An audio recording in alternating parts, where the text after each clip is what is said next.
you ready for this? Yes? Yes, we are. It's time now for my first guest. Now, when he was just 5, he became Japan's male vocalist of the year. At 5 in Japan, and 9 when he topped the British charts with Long-Haired Lover from Liverpool. Don't sing in it, thank you, I didn't ask. I'll let you know when I want audience participation. I pull this lever and you get electric shocks, but I haven't done it since then, OK? He sold over 100 million records, a few of those with that little band he had with his brothers and his sister, you know? These days, he's a West End star in Greece and he's rehearsing for an even more demanding role, Billy Flynn in Chicago. Please, raise the roof. It gives me my great pleasure to welcome the man himself, Mr. Jimmy Osmond. Let me hear.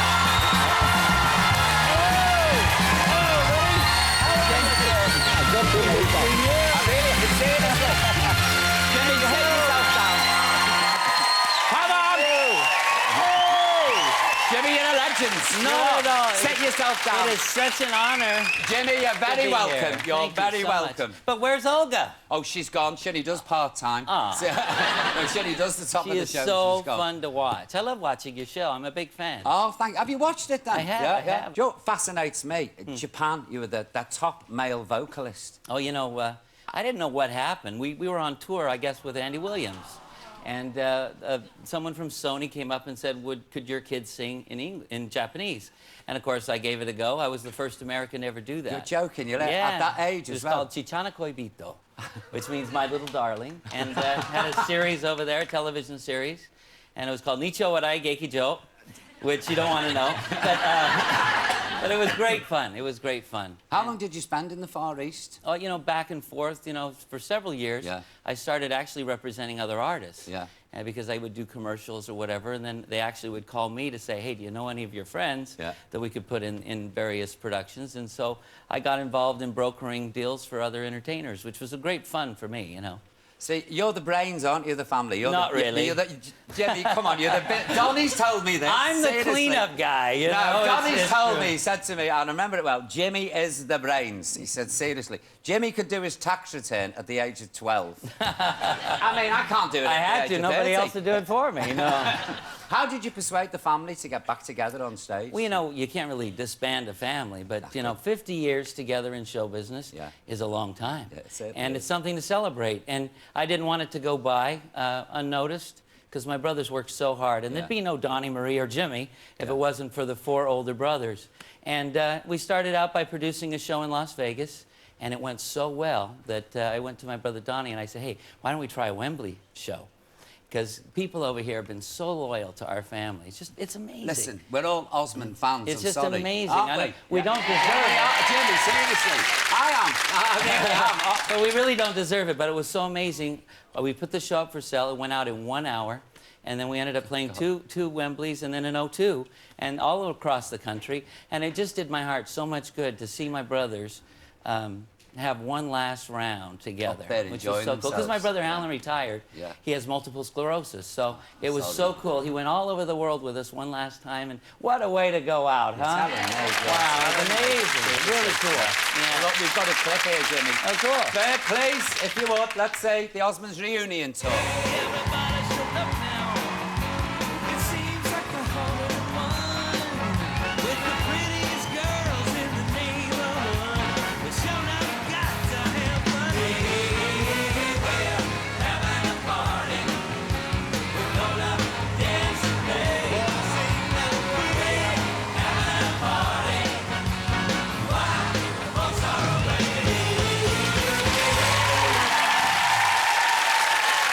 Look at that. You still get the buzz from it, Jimmy. You know, that right there was probably the greatest moment of my life because I was part of making that happen. But, you know, it's fun to be involved in something that's bigger than you. And in my life, my family is always, you know, helping them or whatever has always been something worth getting up for every day. You know, very cool. Now, how are you enjoying Greece? I love it. Teenager. I love it. I never thought I'd get a chance to be on the West End. And, you know, I'm with the most amazing cast. I don't do much. I come out and I just sing Beauty School Dropout and channel Elvis, you know. And it's very fun, and I really am enjoying it. And then now they've asked me to be Billy Flynn. So who would have thought that? So are you rehearsing? Very cool. Are you rehearsing Chicago as well as doing Chicago? Yeah. In the daytime we work on Chicago, and then at night I'm a teen angel, and then early in the morning I don't know who I am. So you need a lawyer. I'm a very good lawyer. How do you feel about playing Billy Flynn? Because that's what I mean, he lets a few go, Billy, doesn't he? His language. I don't let a few go. A bit racy. But, you know, a lot of people have a misconception of what the character Billy Flynn is. Yeah. But if you go to Chicago, which is the most unbelievable musical on the planet, I think. Yeah. Oh, it's so brilliant. smart. Yeah. You know, Billy Flynn, he doesn't smoke or drink or do a lot of those things. No, he doesn't, no. And he's a good guy. You know, he's in it to make money. Yeah. And, you know, it deals with real issues, which I think are very poignant today, as much as it was back in the 30s. I mean, people really want stardom, and they'll pay any price for it. And that's what the play's about. And so I felt just so honored that I could do something like this. Right, so when do you go on tour? Because I know you're touring as well. Well, we close this week in Greece, and then I go to Bradford. We start in Bradford, and we go clear across the country. And so I'm really looking forward to it. It's going to be amazing. Do you know what I was touched by? You love Lytham St Anne's, don't you? I love it. It's so beautiful. Isn't it? I was in Blackpool doing shows when it was fun to do shows in Blackpool. Yeah. And we lived in Lytham St Anne's. Oh, did you live in Lytham? Yeah, and it was so cool. My brother Jay and my brother Wayne were there with us. And we had our little bicycles. We'd go to work, and we pretended like we belonged. You know, we went to the grocery store. How did people react? You know, here's the Osmonds coming down there, and Lytham's little sleepy. Well, we had to dodge a few of them, but no, but it's so fun. It was just so nice, and beautiful time of my life. Yeah. Because my kids were there, and we felt like a proper Brit. Yeah, yeah. I felt like we belong here. I've been performing here for 30 years, which is a long time. But you've had a remarkable career. I mean, you've headlined with Frank and Nancy Sinatra. You met Elvis. Yeah. What was it? I mean, because I'm Elvis mad. Are you really? Yeah. Well, you know, it was really cool. You know, you tell people stories sometimes. They don't even believe you. But I was so young. But I do remember certain things. We used to play the Hilton, and that's where he would play. Is this in Vegas? In Las Vegas. Yeah. And at the very top was his suite. And he let us stay in his suite when he wasn't there, and we were performing. And I remember one time, you know, food was free. And so I would eat like crazy. And I was one of the very first Elvis impersonators. And I got so sick.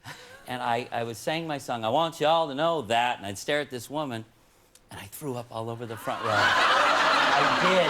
And I felt so terrible. My brother came out, picked me up, and I kept going, I got a woman. And I looked up, and there was Elvis Presley laughing his head off.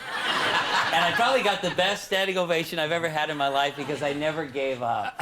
Had it up. So that's a pro. That's a pro. Long-haired lovers from Liverpool. Where did that song come from? Actually, my mom found it. Mike Curb and the Mike Curb congregation had recorded it, and nothing really happened with it. And so my mom said that'd be perfect for Jimmy. Yeah. And you know, it put me in the Guinness Book of Records as the longest or the youngest #1, Christmas #1. Yeah. Can you bear a clip from 1972, Jimmy? I don't know. I can if you can. Go on, Bear, please. Let's see it.